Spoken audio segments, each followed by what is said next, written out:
Okay, Curtis Shot, we're going to do our last interview for the day at the Sustainable Living Fair here in Fort Collins. And with me here I have Larry Korn. And Larry has been instrumental in bringing some information that's going on in different parts of the world and helping to bring that to America and to the English-speaking folks. And one of his main things that he started is he helped translate a book called The One Straw Revolution, which I've read, and it's an amazing book. And when was that book written, Larry? How long ago? That book was written by a Japanese farmer named Masanobu Fukuoka in 1975. Wow. Came out in Japanese while I happened to be living at his farm, and several of us got together and decided that it would be very helpful to translate the book into English and get it published, so that because in Japan he was not really appreciated and the word was not getting out. It was just a cultural thing, but outside the environmental movement was just getting started, and people were beginning to understand that the limits to growth and things like that. And so once the book was translated into English, then people like it was just available to people, and it became available to people like me. Yeah, and a lot of people at the fair who came up to me and said, "Gee, I read that book." Came out in English in 1978. Yeah, and it has since sold a lot of copies. It's been translated into more than 25 languages. Awesome. All from our English version. Yeah, English. So he's still not well known in Japan. Right. Wow. But all around the world, he's very well known, especially in India. Wow. And Southeast Asia. So the book is called One Straw Revolution, and I read it, and it was a book on, and I'll let Larry get into more detail, but what I got out of that book was looking at a different way and looking at nature's way and how to grow more efficiently with less of all the different things, tilling, all the things that produce carbon-intensive pollution and different things that require pesticides and so on. So, Larry, why don't you make sure I got my ducks in a row when I just said. You're on the right track, certainly. Mr. Fukuoka was, he had an inspiration when he was a young man, and he saw that almost everything that people did led to an unexpected and unfortunate outcome, which then they had to deal with. And then the result was another unfortunate outcome, and they kept getting bigger and more serious. And his idea was that nature is perfectly abundant and ideally arranged, just as it is. And when people try to improve upon nature, that's when the problems occur. So when problems are occurring, he thought, you know, it would probably be a good idea if we stopped doing the things that are causing the problem. And people just weren't interested in that message, so he went back to his farm and applied that way of thinking to agriculture. And his idea was, well, what if we stop doing this? What if we stop doing what we normally think is needed, necessary for agriculture? He stopped plowing, he stopped pruning, he stopped flooding the rice fields, as people have done for thousands of years in Asia.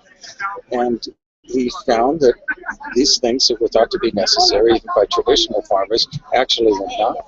And after working out a system, a no-tillage system of growing rice without flooding the field, he was getting yields that were equal and sometimes greater than the neighbors who used all of those things. He didn't use tractors, insecticides, pesticides, and the soil improved every year beyond the yield that he got. Instead of depleting the soil where we need to add synthetic or even bring in maybe soil built somewhere else, he's doing it all on site with his practices. Right. He was not interested in bringing stuff in from the outside, because that's a robbing Peter to pay Paul sort of thing. But this is the carbon is the theme, I guess, of this. So let's put it this way. Um, he recycled everything.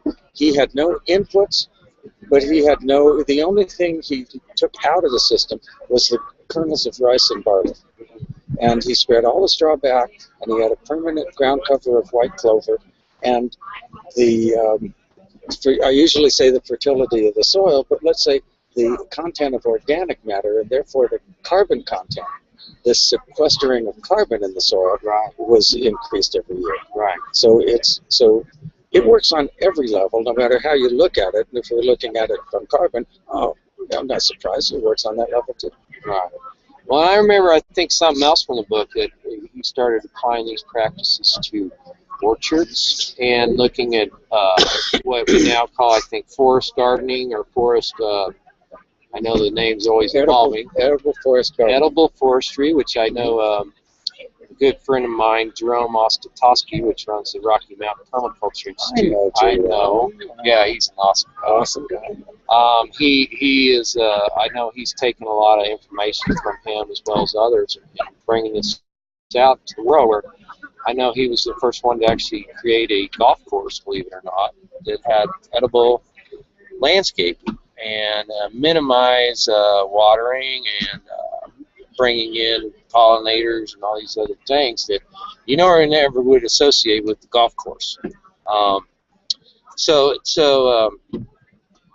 The book, and I think he started with the rice, but he moved on to the orchard, and then it was both at the same time. He was, okay. Yeah, because when he came back he was trained as a plant pathologist and was working at a government job in Yokohama when he had this experience. He came back to his family farm on Shikoku Island, and at the time the orchard.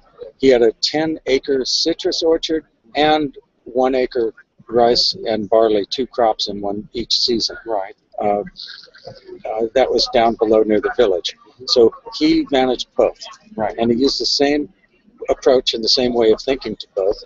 And the way that the orchard came out when he inherited it, the soil was eroded and there was very little diversity, and he repaired the damage that people had done. Yeah. And once nature was whole again and could express itself in its glorious abundant self, then he didn't have to worry about insect control or about fertilizing. It just all happened, and the soil became richer and richer.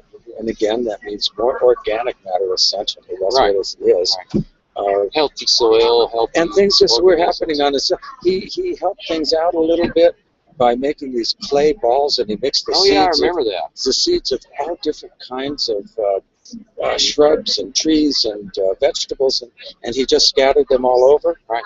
And he said, in each one of these seeds is a miniature natural farm. Right. In each one, and he scattered them out.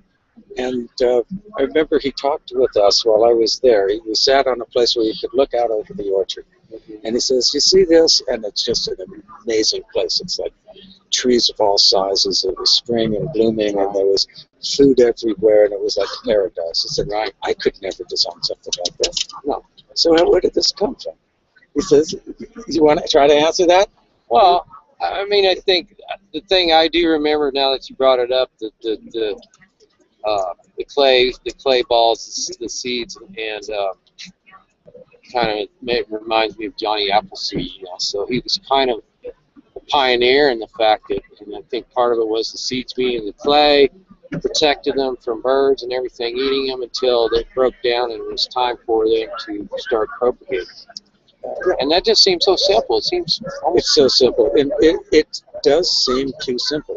People do not appreciate simple anything. No, they want complex. They want complex, and complex is exactly what got us into this mess. And people want to solve it with more complexity. It's folly. Yeah. So his voice is a voice in the out there in the woods in the orchards of Japan. One voice, and you've helped bring that to America as well as the rest of the world by spreading the word, which is part of what we all need to do as we look at these complex problems we've created with our new society and how we're going to solve those before we create problems we can't solve anymore. So I think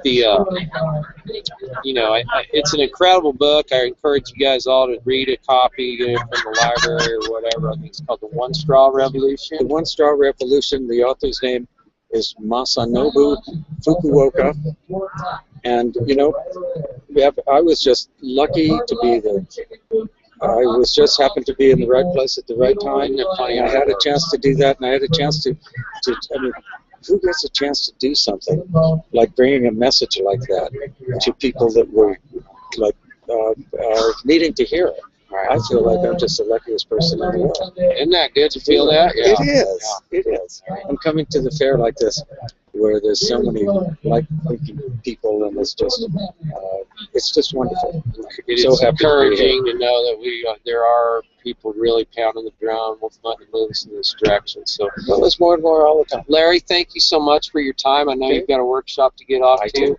And we appreciate what you've done about spreading the message. And thanks, folks, for listening to Carbon Free Radio. Once again, we're looking for funding on Birdie.